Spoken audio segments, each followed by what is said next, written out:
Bonjour, bonsoir, ça dépend de l'ère à laquelle vous nous suivez. Mesdames et messieurs, bienvenue dans votre magazine à l'instant. Vous le savez, qui revient à chaque fois qu'il y a une question d'actualité à chaud, à l'instant de ces jours, va s'articuler autour de la table ronde qui se tient à Kinshasa. Vous le savez, instaurée depuis plus de 2 ans. La mesure de l'état de siège est revenue sur la table pour décider de son avenir. Et c'est le président de la République, Félix-Antoine Tshisekedi Tshilombo, qui a lancé ses activités au Palais du Peuple. C'était depuis lundi 14 août 2023. Voilà pourquoi nous recevons pour vous Yann Kimba. Il est leader des jeunes et puis porte-parole de l'ANAFEC, un parti membre de l'Union sacrée pour la nation. Monsieur Yann, bonjour et bienvenue. Bonjour, Monsieur Farey. Bonjour également à tous les nombreux téléspectateurs qui nous suivent de partout dans le monde. Voilà, merci. Vous le savez avec moi, c'est depuis lundi 14 août 2023 que le chef de l'État a lancé les assises de la table ronde à Kinshasa. Quelle lecture faites-vous par rapport à cette initiative du chef de l'État congolais? Oui, merci beaucoup. D'abord, il faut se rappeler que l'objectif prioritaire qui avait poussé le chef de l'État à instituer cet état de siège dans les provinces de Nord et de l'Ituri, c'était notamment question de mettre fin à l'insécurité qui régnait de fond en comble dans cette partie est de notre pays. Et au regard de beaucoup de groupes rebelles qui sévissent là-bas, il a été jugé bon par le chef de l'État de faire confiance à l'armée, à nos compatriotes militaires, pour stopper les assauts du M23 et des autres groupes rebelles. Parce que le M23 avait l'objectif principal d'arriver jusqu'à Goma. Alors, comme c'est constitutionnel, ce que le chef de l'État avait fait, alors nous avions fait foi en sa décision, quand bien même, il faut le reconnaître, que nos amis militaires, depuis maintenant plus de 2 ans, n'ont pas su mettre fin à l'insécurité. La population à l'est de notre pays se plaignait toujours. Le mouvement de la société civile n'est juré que par la levée de cette mesure qui mettait sous état de siège ces des provinces. Okay. Et aujourd'hui, après que beaucoup de divergences soient partagées, il a été décidé pour que, au cours de cette table ronde, qu'on puisse sans doute lever l'équivoque, soit procéder à la requalification ou encore à la levée immédiate de cet état de siège. Voilà, monsieur Yann, ils n'ont pas su, vous avez dit peut-être mettre fin à la guerre, mais quelles sont les avancées que vous avez constatées durant l'administration militaire? Justement, il faut reconnaître que l'allure avec laquelle le M23 voulait à tout prix entrer dans la grande ville de Goma avait quand même été stoppée, ces assauts-là, par nos amis militaires, mais ça ne suffisait pas, parce que nos compatriotes militaires avaient la stricte mission, la lourde mission, non seulement de stopper les assauts de ces groupes rebelles, mais également de mettre totalement fin à cette insécurité. Et malheureusement, jusqu'à preuve du contraire, on a constaté qu'il y a encore des localités sous occupation de rebelles. Et cela nous pousse à réfléchir autrement qu'il serait mieux qu'on redonne immédiatement le pouvoir aux civils et que le militaire s'engage maintenant à fond au front pour que, ensemble avec les autres qui les ont précédés au front, qu'ils puissent délocaliser cette force négative du M23 et libérer toutes les localités encore sous contrôle par le rebelle. Durant 3 jours, M. Yann Kimba, les membres de la société civile, du gouvernement, les parlementaires vont devoir discuter autour de cette mesure exceptionnelle du président de la République. Quelles sont vos attentes par rapport à cette table ronde? Je pense personnellement on a donné assez du temps à nos compatriotes militaires. C'est vrai qu'en termes de pourcentage, je parlerai de 40% de réussite, mais 60% d'échecs. Et ceci témoigne qu'humblement, je voudrais que les décisions qui couleront de ces assises puissent lever, à mon humble avis, cet état de siège. Je voudrais simplement voir nos compatriotes militaires au front pour qu'ils nous aident à mettre fin à l'insécurité et que le pouvoir administratif revienne dorénavant aux civils. Je crois que c'est ça mon attente. mais ça dépendra, n'est-ce pas, de cette évaluation qui émanera de cette table ronde. Mais je voudrais, si tout m'était permis de décider, de mettre fin à cet état de siège, parce que ce ne sont pas seulement les ONG qui ont décrié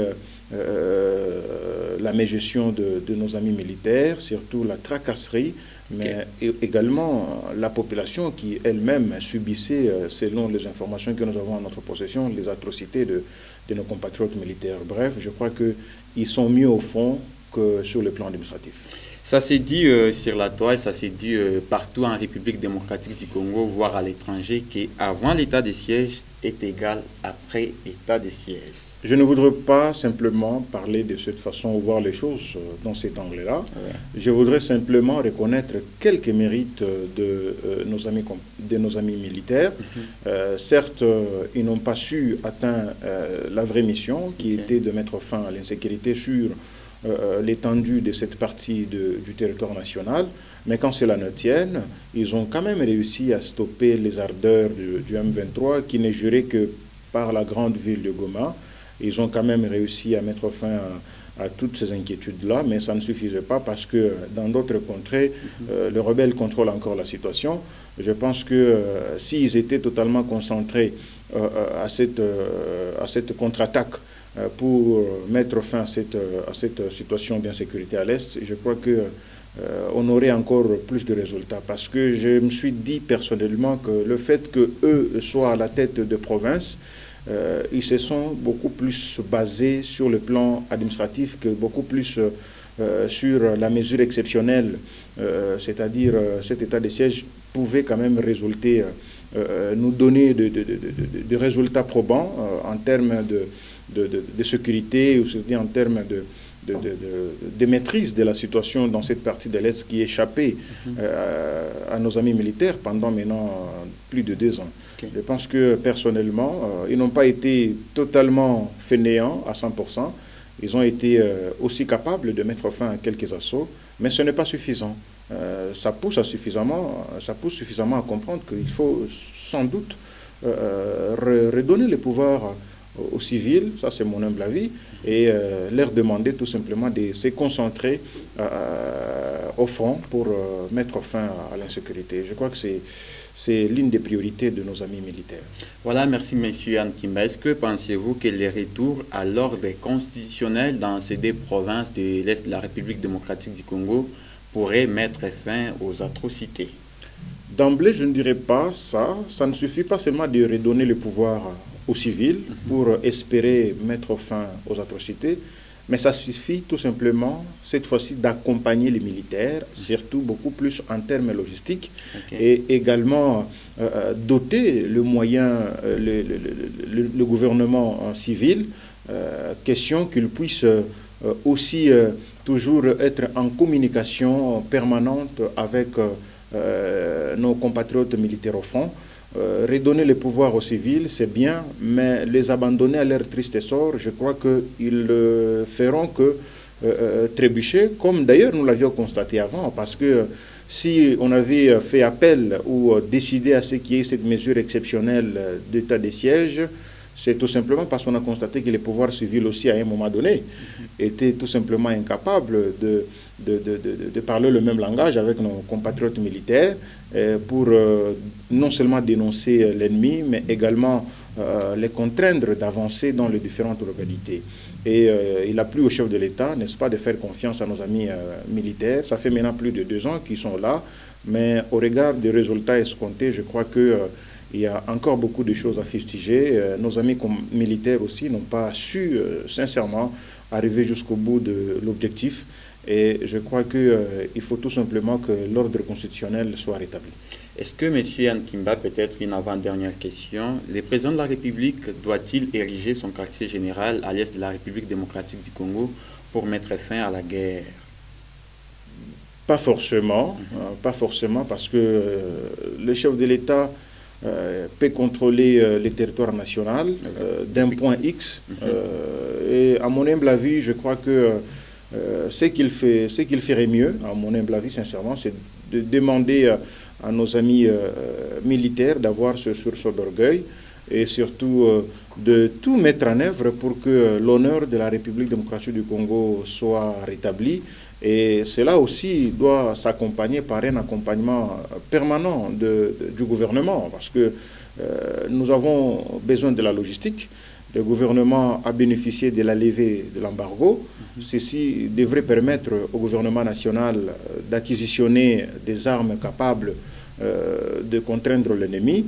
Et cette force négative du M23, ou tous les groupes rebelles qui sévissent dans cette partie ou dans cette contrée de la République, ne sont pas foudres de guerre en face d'une armée bien structurée. Moi, je plaide pour que notre armée soit très bien restructurée. Je crois que nous sommes en mesure de mettre fin à cette insécurité qui a tant duré. Voilà une dernière question. Est-ce qu'il fallait-il seulement la table ronde pour décider la levée ou pas de l'état de siège, alors qu'à son instauration, il n'y a pas eu de consultation? Oui, justement, parce que vous savez, la prorogation à plusieurs fois de cet état de siège émané de l'Assemblée nationale. Et à chaque fois, on prorogeait cela. La population était divisée. Il y avait celles qui voulaient à ce qu'on puisse immédiatement procéder à la levée. Et une autre partie de la population voudrait assez qu'on continue à donner un peu de chance et de confiance à nos compatriotes militaires. Mais là, c'est une question d'unanimité. Il faudrait maintenant que l'Assemblée nationale et le Sénat et également d'autres organisations nationales, des mouvements communautaires puissent à l'unanimité en décider. Et je crois que les conclusions que nous attendons de cette table ronde vont déterminer sans doute s'il y aura encore la réqualification de cet état de siège ou on va procéder à la levée immédiate de cet état de siège. Mais personnellement, en tout cas, je voudrais que le pouvoir d'ores et déjà revienne aux civils. Voilà, à l'instant, vous dit merci d'être passé sur ces plateaux. Je vous remercie également. Voilà, mesdames et messieurs, c'est aussi la fin de votre magazine. L'ensemble de l'équipe technique vous dit sincèrement merci de l'avoir suivi. D'ici là, portez-vous bien, surtout, vivez longtemps, vivez plus de 100 ans. Au revoir et à très bientôt.